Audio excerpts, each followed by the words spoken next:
So good morning, my name is Malcolm Neekirk, and today I will be talking to you about contract law and in particular the rule in Pinnel's case. What's Pinnel's case and why that one? Well, the real reason why I've chosen it is because, as you know, if you've been to a few of these, I do rather enjoy going back to old stuff that perhaps we haven't looked at for a little while. And the oldest case that I can think of that I still do need to refer to from time to time is Pinnel's case, and that goes back to 1602.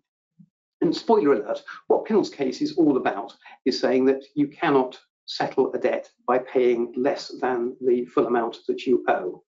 So if you've got a debtor who owes £15,000 and they send £12,000 to you with a covering note saying this is in full and final settlement, and you're entirely justified in accepting the £12,000 payment and replying to say, thank you for your part payment of £12,000, please let me have your proposals for paying the balance. So you might think there's no need to stay on and listen to any more of this presentation from this point. Entirely fair point of view, but if you do want to hear a little bit more, these are the points that I'm going to cover. I'll be looking at the basics of contract law around making a contract, which is probably just going to be a refresher for most of you here, I suspect. But I'll be looking in particular at those three main components of agreement, intention to create a legal relationship, and consideration. And I'll also be looking at the occasions when there may be additional formalities needed to make a contract. And once I've done that, I'll move on to the main subject, which is satisfaction and settlement of a debt, and in particular, the rule in Pinnel's case, and perhaps no less importantly, those exceptions to the rule in Pinnel's case when the rule does not apply. So let's move on to look at those three aspects to making a contract, the things that you need to have to create a contract. You need an agreement between parties. You need there to be an intention for it to be a legally binding relationship, and you need consideration. And when you've got all three of those together, you then should have a legally binding contract. So looking at each of those in turn, starting with agreement.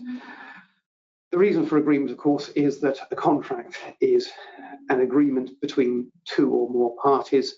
It involves an attempt to try and create the future, promises made as to things that will happen later, and which both parties intend should be binding commitments.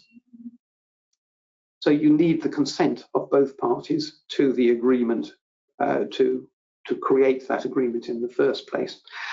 And as a practical point, you not only need agreement, but you actually need to be able to prove the agreement. So you need to have evidence that both parties, all parties, have made the agreement. And that evidence can come from a written document, from signatures, nowadays increasingly from electronic signatures. It could be through an exchange of communications, emails, other forms of messaging, phone calls. It could be by a recording of a phone conversation or another conversation or a video discussion.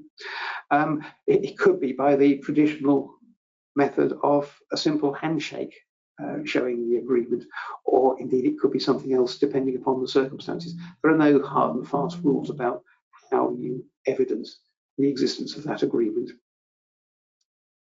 This is probably bringing back memories to you of the contract law that you studied at some point in the past, and you'll be thinking about the rules for offer and acceptance that go about making an agreement. I'm not going to be looking at those offer and acceptance rules today. I find that their main use is if you need to decide where a contract was made or when it was made or whose terms it was made on. So if you need to actually identify the exact point at which the contract came into being, then the rules about offer and acceptance can be useful, but you don't normally need to prove offer and acceptance to show that an agreement has come into place. You can normally just show the agreement itself as being enough. It's obviously very useful to have a record of the agreement, which is why we normally like to have written agreements, because that's a permanent record. It doesn't rely on anybody's memory, and it's difficult to change after the event without the agreement of the other side. There are additional levels of formality that are sometimes requested in evidencing the agreement, like having the signature witnessed, particularly useful if there's any chance that the other party may subsequently claim that it wasn't them who signed it.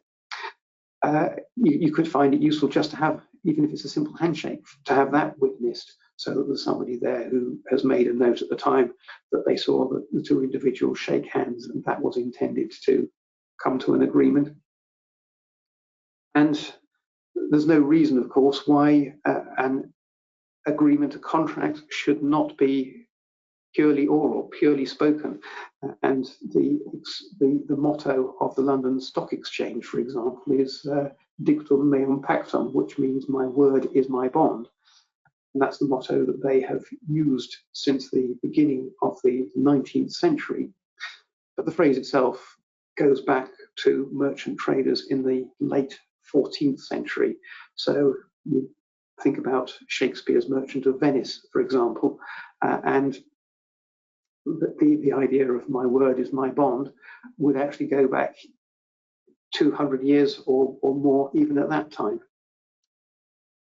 So that's looking at agreement as one of the three components that you need for a contract to exist. The second one, of course, is intention. And the intention here is an intention that there should be a legally binding agreement between the parties. The parties should have intended that their promises would bind each other. And there are examples when you might have something that's in writing that you don't want to be a binding agreement. And there are useful words and phrases to stop that from happening. But the cases when you might not want to have a binding agreement is perhaps most commonly when you are in negotiations with somebody, where you would want to be able to make proposals to them without being bound by the proposal that you have made if they offer something to you that's very different to what you're expecting from them. Another example is a lottery, which may be set up on terms that there is no binding commitment to pay the prize to the winner of the lottery. Very commonly that you'll come across all the time is whenever you are making a contract as liquidator, administrator, or receiver, you will want to ensure that you personally are not a party to the contract and you personally are not bound by it. And again, in negotiations, you might find that something like a letter of intent is issued, which is intended to be a commitment by one of the parties about what they are expecting to do, but falling short of it being a legally binding obligation on them to do it. And that can be useful to show good faith, to show willing to help the negotiations along. And these are the sorts of phrases that you can use, you already do use very often in written communications and documents when you don't want to create a contract. And the phrase subject to contract is really useful in negotiations because that indicates that, yes, this is a communication issued in the course of negotiations. It's not intended to be a binding commitment, anything that's proposed in it. And at some point, we expect that there may well be a binding agreement. The trick is, of course, to remember to take the subject to contract heading off the emails once you have actually concluded the deal. Another one that I quite like is this phrase, binding in honour only, which has been analysed by the courts. And the courts have accepted that does mean that a contract that is binding in honour is not legally binding. Another phrase that you will come across very frequently is something like, the liquidator has no personal liability. Very important very useful. And one that you sometimes see as well, of course, is this phrase, a gentleman's agreement. And there's a lovely definition of a gentleman's agreement from a chap called Mr. Justice Vasey, who was a Chancery Division High Court judge in the late 1950s. And he said that a gentleman's agreement is an agreement which is not an agreement made between two people, neither of whom are gentlemen, whereby each expects the other to be strictly bound without himself being bound at all. It's perhaps a slightly cynical description of a gentleman's agreement, but it has the ring of truth about it, I think. And just a cautionary note here, I have seen documents being issued sometimes which have got quite a degree of formality about them, and where some parts of the document are obviously not intended to be legally binding, and other parts do seem to be intended to be legally binding, but where the document itself is expressed as being not legally binding. And particularly what I have in mind here is heads of terms when business or property is being sold, where I have seen heads of terms being issued on the basis that they are strictly subject to contract, and they are issued before the lawyers get involved, with the intention that the lawyers will then take the heads of terms away and convert them into a fully detailed agreement. And quite properly, those are stated to be not legally binding. But I have seen heads of terms of that sort also contain confidentiality clauses, and often quite detailed confidentiality clauses, or NDAs, non-disclosure agreements, as they're sometimes described as. And those were obviously intended to be binding. If you're going to be providing information to the purchaser on strict conditions of confidentiality, then of course that is expected to be legally binding. And so in a document of that sort, you would need to be quite careful to say that clauses 6, 7, and 8, which deal with confidentiality, are intended to be legally binding, but all of the other provisions of this document, the exception of this particular paragraph, are intended not to be legally binding and subject to contract only. So you need to be quite careful about that, and you need to check heads of terms that are issued on your behalf, make sure that any confidentiality obligations in them are expressed to be legally binding, if that is what is intended. So that's looking at agreement and intention. And the third element to making a contract is, of course, consideration. And consideration is a bit of a funny word. It's a bit of an old-fashioned phrase, but I like to think of it as being just the price that there is in the contract.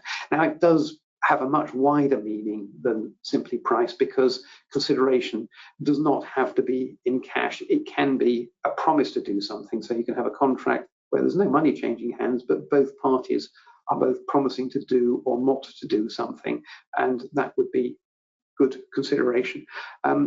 The consideration can even benefit somebody else. So again, in a contract for the sale of a business by liquidators, there would be consideration being paid to the company in liquidation, and one of the promises that the buyer would be making in many different ways and quite detailed ways is a promise not to sue the liquidators personally for entering into the contract. And so that would benefit the liquidators, even though they're not themselves providing any consideration in the agreement. They're not making any promises or entering into any commitments in their own right in the agreement. You've still got good consideration there for that. And consideration cannot be something that has happened already. That's called past consideration, and past consideration is not a good description of it, because it is not consideration at all. So if your client has paid you for the work that you have done, and when they pay you, they say to you, oh, and by the way, this payment is also to cover the next stage of the work as well that we discussed. Well, no, because that's outside the scope of what was agreed. The consideration has been paid, it's past consideration. Other important points about consideration is that it does not have to be of equal value to both parties. The law is not there to redress the balance in a bad deal. There's no requirement on the parties making a contract to look after the interests of the other and to make sure that the contract is balanced. An unbalanced contract is as binding as a balanced contract is. They don't have to be fair. The other thing about consideration is that it can be entirely token, completely nominal. So we have this idea of a peppercorn consideration, and you can have as the consideration of an agreement a promise to pay a peppercorn if it is demanded. And there is this lovely statement from an appeal court judge, 1960, saying that a peppercorn is still good consideration, even if you can prove that the person who receives the peppercorn doesn't like pepper and will simply throw it away. It doesn't matter. Just the fact that you are promising to deliver something of even nominal value is of itself good consideration. And because there is this judicial approval in more than one case for a peppercorn being good consideration, it is favoured by lawyers because nobody's going to argue about it. A peppercorn is regarded as being good consideration. Should also mention deeds as well, because deeds are a particular type of contract. There's an added degree of formality that goes into making a deed. And one of the key differences between a deed and any other sort of contract is that the deed by itself is considered to be the consideration for the agreement. So if you've got an agreement that's made by deed, then you don't need to prove that there is any other consideration for the agreement. It will be regarded as a legally binding agreement before that. And the definition of a deed has changed in recent decades. A deed always used to have to be a written document written on paper or parchment. Electronic documents didn't really exist more than 35 years ago. It had to be sealed, which originally meant with a blob of sealing wax on it against the signature. And I've still got one of these things, which you may recognise as a company seal, which performs its primary role as a very good doorstop in my office. And the third component to a deed is it needs to be delivered. It again has a very technical meaning. That has largely changed, and now a deed, to be a deed, just needs to be in writing. It has to be signed and witnessed, and that can be electronically signed, and the witness can electronically sign as well. And it has to describe itself as a deed. I probably ought to have a coffee break briefing talking about the difference between deeds and other types of contract, because professionally you're going to be signing deeds all the time, and it might be quite useful just to have a bit more of an insight as to what makes them different. And the graphic on that is one of the electronic signature software examples where they can actually put a digital seal on the document if that's needed. In our jurisdiction, we do no longer need seals for anything, but some other jurisdictions still do. That's a short list of some of the different types of deed that you may come across. I won't go into that in any detail.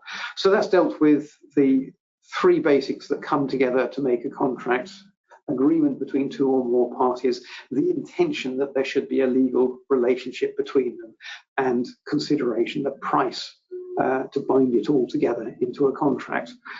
And then back to my list of topics, I could say that before moving on to looking at settlement and satisfaction and the rule in Pinnel's case, I've just mentioned briefly some of the formalities that sometimes apply to making a contract. I mean, the basic rule about contracts generally is that there are no formalities. So nothing has to be signed to make a contract. Nothing needs to be in writing to make a binding contract. Nothing needs to be registered anywhere to make a binding contract. There are no ritual objects such as sealing wax or anything of that sort to create a contract. There are no magic words. It's not like taking an oath or something like that, where there is a form of words that has to be recited. There's nothing of that sort. And lawyers don't need to get involved in making a contract. This particular picture, by the way, is by a chap called Albert Anker. It's called The Public Notary. The painter lived from 1831 to 1910, and the original is in Sheffield in one of the museums there.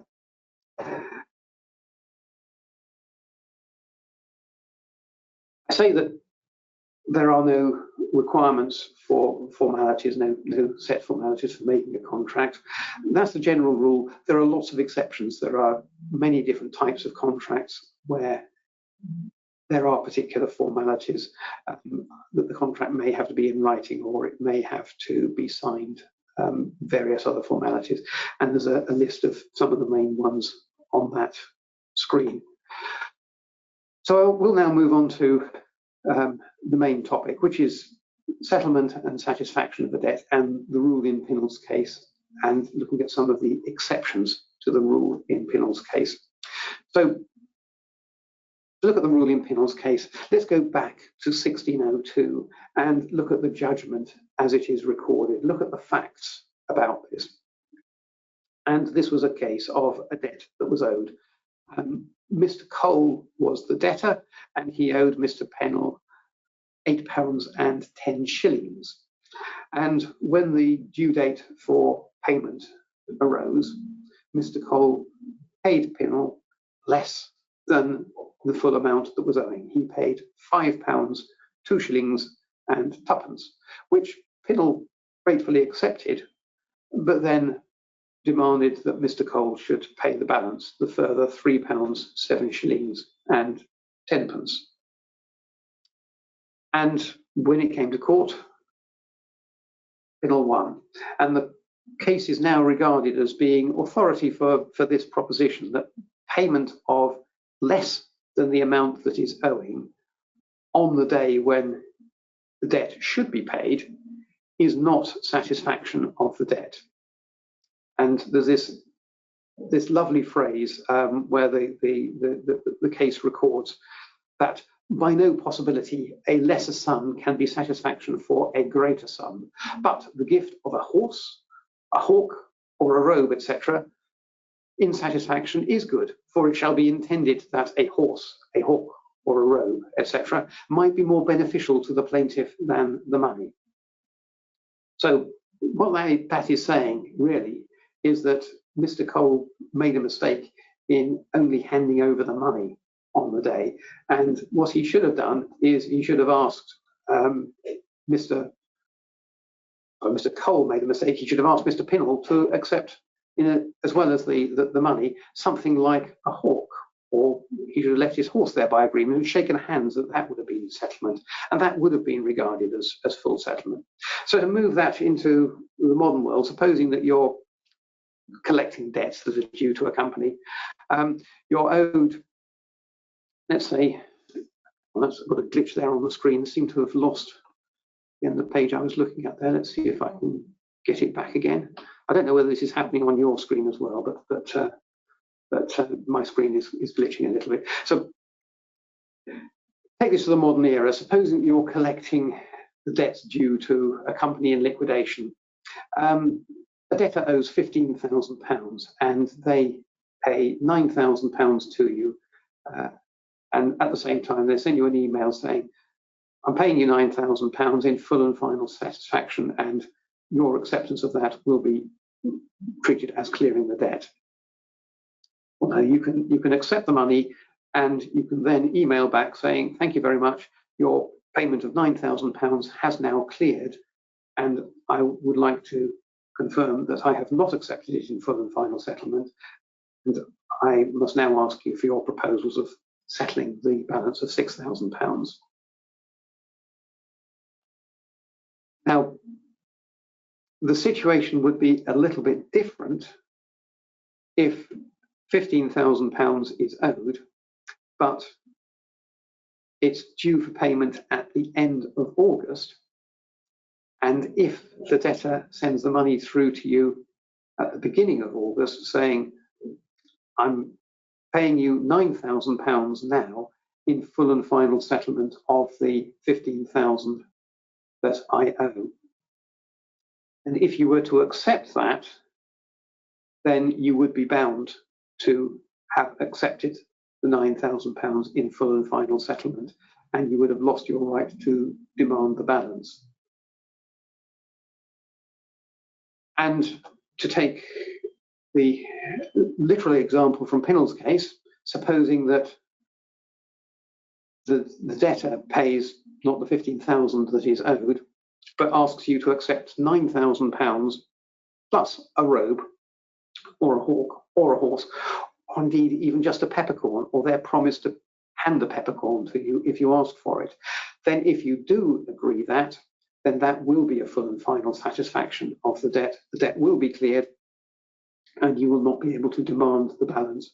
You might be able to demand your peppercorn, but that's not going to do you a great deal of good.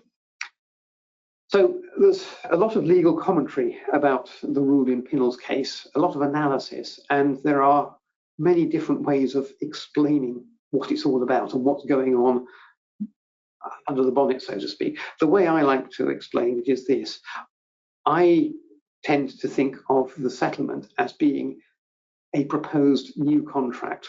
So for the settlement to be binding on both creditor and debtor, there has to be consideration for it, there has to be agreement about the terms of the settlement, and there has to be an intention from both sides that it should be a legally binding settlement.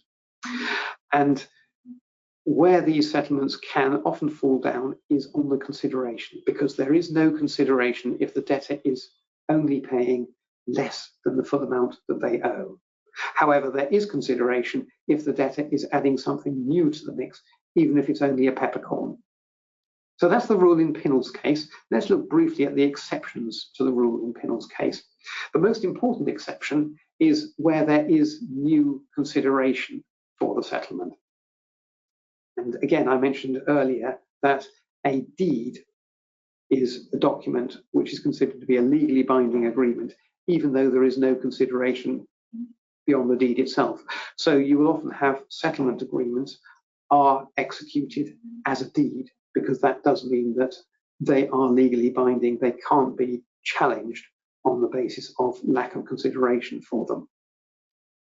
Now, I seem to have a question. Let me see if I can pick that up. Yeah. Question from James Knight saying, if the money is sent straight to the recipient's bank account, following an email saying that the funds are being sent as full and final settlement, can this be rejected? Yes, it can. That's a really good question.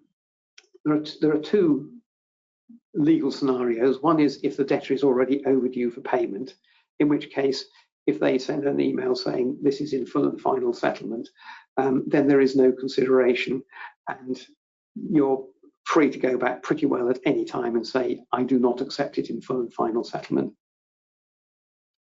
Second one would be if there is this degree of new consideration, if, say, the debtor is paying early.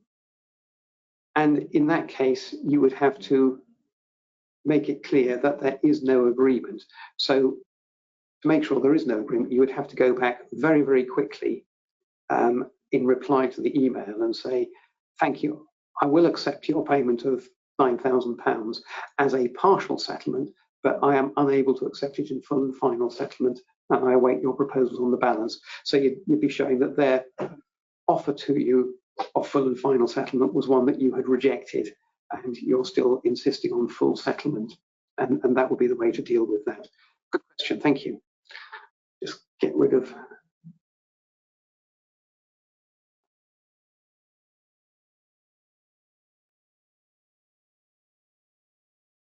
so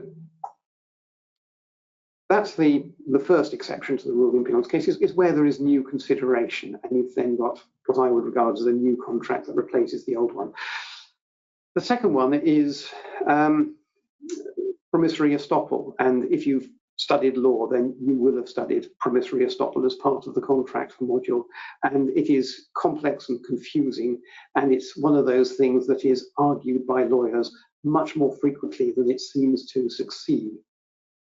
But the idea behind promissory estoppel is it deals with the situation where the debtor and the creditor have come up with some degree of compromise. And typically the compromise would be that the creditor will accept payment from the debtor over time and of a lesser amount than is due.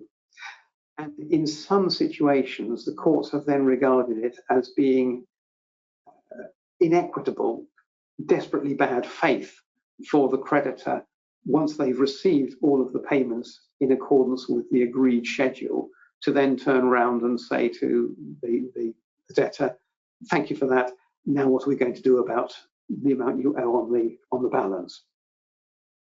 And the High Trees case was immediately post-war. I say it's been argued many times, hasn't always succeeded. This case of Collier and Wright that I've put up on the screen is a relatively recent example where promissory estoppel was successfully used to prevent the creditor from recovering the full amount of the debt from the debtor. But promissory estoppel is a technically difficult case to raise, and if you've negotiated and documented the settlement proposals correctly with the debtor, they shouldn't be in a position to raise it. It's just if it's a more informal settlement that you may leave open the option of doing that. Having said that, if it's a formal settlement, then almost certainly the debtor will insist on it being a full and final settlement that is raised. I've referred to this general rule as being the rule in Pinnell's case, and that's because I quite enjoy referring back to a case that was decided in 1602. But there are more recent cases that have reinforced the basic premise behind it. And the main one of those is late 19th century Folks and Beer, and it's as often referred to as the rule in Folks and Beer as it is the rule in Pinnell's case, and a couple of other more recent cases you might have come across are also up on that screen. So that's essentially dealt with the basics of making a contract law, the essential ingredients to a contract of agreement, intention, and consideration, and how you don't normally need any additional formalities to make a contract. And I've looked at the rule in Pinnell's case and the general rule that says that if somebody pays less than they owe to settle a debt, they're not automatically let off the balance. And then the exceptions that say, yeah, but in some cases they are let off the balance. So that's the end to what I wanted to talk about. I've got a couple of other questions. Freddie has asked if the debtor makes the offer and doesn't hear for some time, how long does the debtor have to wait before the debt is settled? Is it 6 years? And if so, from which date? I'm going to give the answer that you hate to hear from a lawyer. It depends. It's probably going to be a reasonable time. And if it's a situation where the debtor is offering fresh consideration, then I think you would have to affirm that there is no new agreement and you're not accepting their settlement terms very, very quickly. I think you'd have to go back within a day or two of the email to say you're not accepting it. If they're not offering fresh consideration, you've got longer, but the longer that you go on before accepting it, the more reluctant the courts are going to be to treat you as acting fairly and in good faith, and they're going to be more sympathetic to the debtor in doing that. Got a couple more questions as well. I can see if I can get those up on.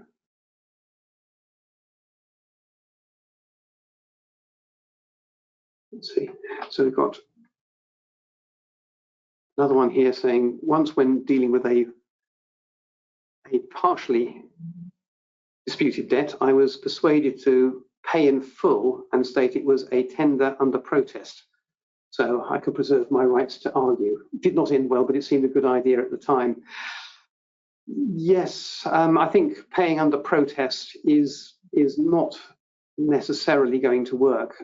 Paying under protest, I suppose, is part of the argument in D&C Builders and Rees, and in that particular case, it was a creditor who was accepting under protest, and the under protest there meant that they were not legally bound by the arrangement, and they were able to deal with it later. I think, just looking if I've got any more questions here.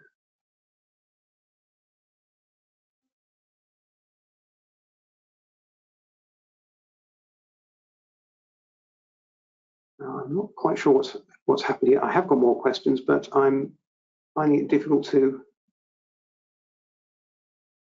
get into them at present.